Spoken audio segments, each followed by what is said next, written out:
What is an ETF? Is an exchange traded fund. So, the official definition is a type of pooled investment security that operates much like a mutual fund, but unlike a mutual fund, it trades on a stock exchange, like an individual stock. Okay, well, my understanding of a mutual fund is that a mutual fund is kind of like a bag that can have hundreds of different stocks all collected in it. How is an ETF different than a mutual fund? Really, the big difference is that it trades on a stock exchange. So mutual funds get redeemed, and those happen not during trading hours. So let's say the stock market goes up 10% in one day, and you own a mutual fund that owned all the companies traded on a public exchange. You can't do anything during the trading day to buy or sell that mutual fund. You have to wait till the day's over. With an ETF, you can trade that during the day, just like you would, think of all the Wall Street movies we've ever seen of some guy yelling, sell, into a phone.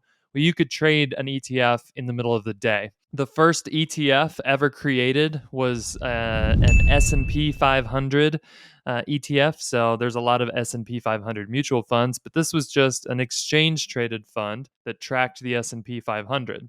And if we look at the history of ETFs, they have grown a lot recently.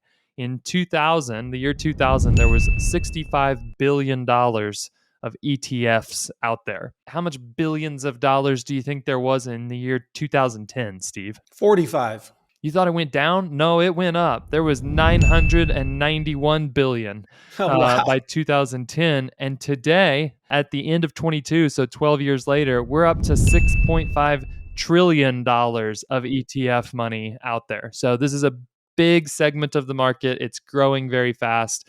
People really love ETFs. So they're popular, but they're not unreliable. You just because something's an ETF, that doesn't mean it's more risky just because it's an ETF. That's right. Think of it like saying, is a car reliable or unreliable? Well, that totally depends on what's inside of it.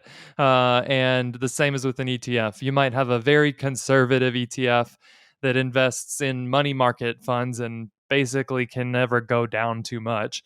And you might have the riskiest ETF you could imagine that's a hyper leveraged ETF that has tons of risk and could go to zero easily in a few days.